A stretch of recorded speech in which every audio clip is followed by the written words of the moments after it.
कई युगों पहले महाराजा द्रुपद के घर एक अग्नि कुंड से एक कन्या उत्पन्न हुई, जिसके नेत्र खिले कमल के समान और चेहरा चंद्र समान था।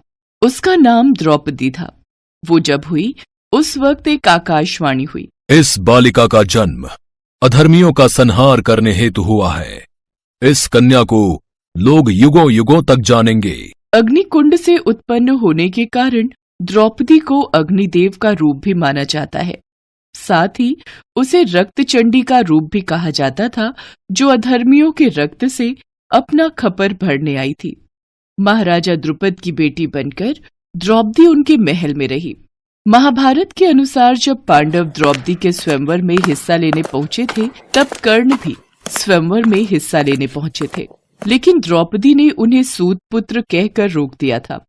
फिर अर्जुन ने मछली की आंख में सटीक निशाना लगाकर द्रौपदी को इस स्वयंवर में जीत लिया। इसके बाद अर्जुन अपने भाइयों के साथ द्रौपदी को लेकर माता कुंती के पास पहुंचे।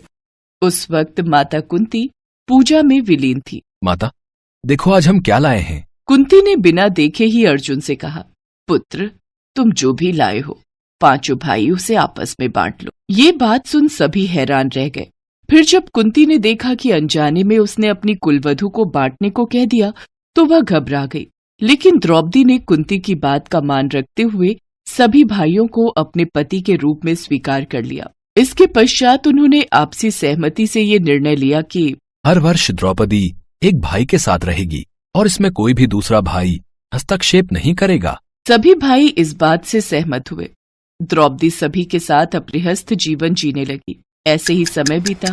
फिर एक बार दुर्योधन ने युधिष्ठिर को सभी पांडवों के साथ जुआ खेलने के लिए आमंत्रित किया। ठीक है, हमें ये खेल स्वीकार है। अगले दिन दुर्योधन और युधिष्ठिर जुआ खेलने बैठे, लेकिन धीरे धीरे एक एक कर युधिष्ठिर अपनी सारी संपत्ति, राज्य, इंद्रप्रस्थ, धन अपने समेत अपने सभी भाइयों को हार गए। अब हम हमारी पत्नी द्रौपदी को दांव पर लगाते हैं। लेकिन दुर्योधन ने अपनी कूटनीति से द्रौपदी को भी जीत लिया।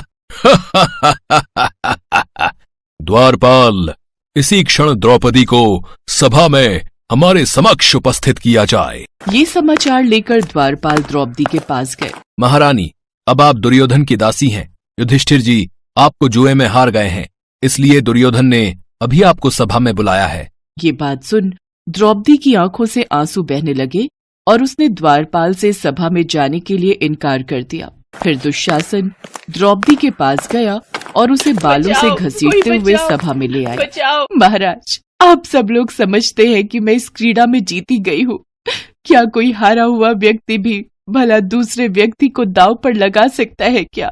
भीष्म पिता, पुत्री, तुम्हारा कथ्य सही है, किंतु पत्नी तो सदैव पति की ही रहती है। वो दोनों तो एक ही हैं, उनमें एक दूसरा नहीं होता। अगर तुम्हें तुम्हारे प्रश्नों का उत्तर मिल गया हो तो अब आओ और हमारी जांघों पर बैठ जाओ दासी। दुर्योधन, अपनी जबान संभाल कर बात करो, नहीं तो हम तुम्हारी जांघों को तोड़ देंगे। दुशासन, तुम इस दासी द्रौपदी का चीर हरण कर दो, इसको निर्वस्त्र कर दो। आज भरी सभा में इसका चीर हरण होगा।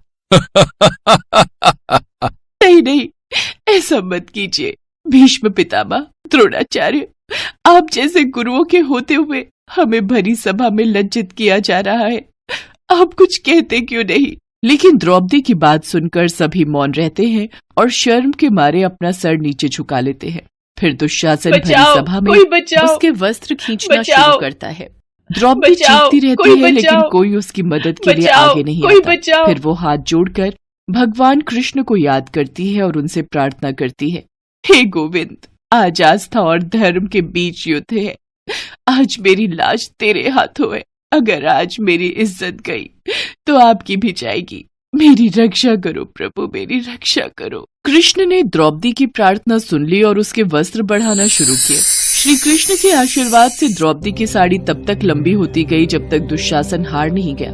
वो उस साड़ी को खींच खींच कर थक गया, लेकिन साड़ी थी कि खत्म होने का नाम ही नहीं ले रही थी। दुशासन, जिसमें 10,000 हाथियों जितना बल था, आज वो भी हार गया। हार थक कर वो एक जगह बैठ गया। फिर द्रौपदी अपना रौद्र रूप लेती है और कहती है, जो सभा मेरा अपमान देखकर मौन रही, वो सदा के लिए मौन हो जाएगी। जिस तरह से इस भरी सभा में एक नारी का आभास बनाया गया, मैं प्रण लेती हूँ कि जब तक कुरुवंशियों के रक्त से ये धरती लाल नहीं हो जाती और दुशासन के रक्त से मैं अपने केश धो नहीं लेती, तब तक मैं अपने केश नहीं बांधूंगी। द्रौपदी का ये रौद्र रूप देखकर सभा में सभी सन्न रह जाते हैं। फिर भीम दुशासन को चेतावनी देते हुए कहता है, ये मंद बुद्धि दुशासन भारत वंश के लिए कलंक है।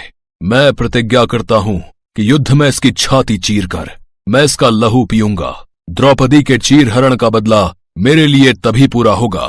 इस तरह द्रौपदी का भरी सभा में चीर हरण होने से भगवान श्री कृष्ण ने तो उन्हें बचा लिया, लेकिन भरी सभा में अपना अपमान होने से द्रौपदी को काफी ठेस पहुंची, जिससे दुखी होकर उन्होंने कौरवों को जो श्राप दिया वो भी महाभारत युद्ध का एक अहम कारण माना जाता है।